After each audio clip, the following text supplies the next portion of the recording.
မိတ်ဆွေကောင်းဘလို့ရှာမလဲအခက်အခဲကြုံတဲ့အခါကိုယ်နားမှာမသူရှိတယ်လေအဲ့ဒါမိတ်ဆွေကောင်းနေပြီဟုတ်လားအခက်အခဲကြုံမှမိတ်ဆွေကသိတာအစင်ပြေးနေတဲ့အချိန်တော့ကိုကပေးနိုင်တယ်လေကျွေးနိုင်တယ်လေကိုအချိန်နဲ့စိန်တကက်ရောက်နေပါပြောင်းမှာဟုတ်ဗျစင်တော်မင်းပြီးကြံပြုတ်ချင်တဲ့သူတွေလာကြတာလေအများကြီးပဲအဲ့ဒါကိုမိတ်ဆွေလို့မပြောနဲ့တာမန်မိတ်ဆွေနေတော့ဟုတ်ချုပ်မယ်မိတ်ဆွေကောင်း the best friend the great friends အဲ့ဒီပုံကိုကြတော့ကိုဘလောက်ခက်ခဲသွားတာလဲလူမှုရေးခက်ခဲစီးပွားရေးခက်ခဲကျန်းမာရေးခက်ခဲကြက်တဲပြီးတော့ရုံးထွက်လို့မရအောင်မွန်းကျက်နေတဲ့အချိန်မျိုးမှာကိုဘလိုမျိုးအားပေးတယ်လေကိုဘလိုမျိုးကြံ့ကြံ့ပေးတယ်ကိုဘက်ကဘလောက်ရက်တီပေးတယ်လေအဲ့ဒါမိတ်ဆွေပဲရိုးရိုးလေးပါမိတ်ဆွေကောင်းလိုချင်ကိုကလည်းသူများတွေကိုအဲ့လိုမျိုးရက်တီပေးတယ်ရတယ်ဟုတ်လားအဲ့ဒါကံလည်းဖြစ်တယ်တကယ်လည်းမိတ်ဆွေကောင်းဖြစ်တယ်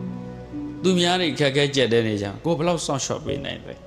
စေတနာမှန်မှန်နဲ့ဘလောက်ရက်တီပေးနိုင်တယ်မှန်မှန်ကန်ကန်ပေါ့လေအဲ့ဒါကမိတ်ဆွေကောင်းရဲ့အရေးချင်းပဲ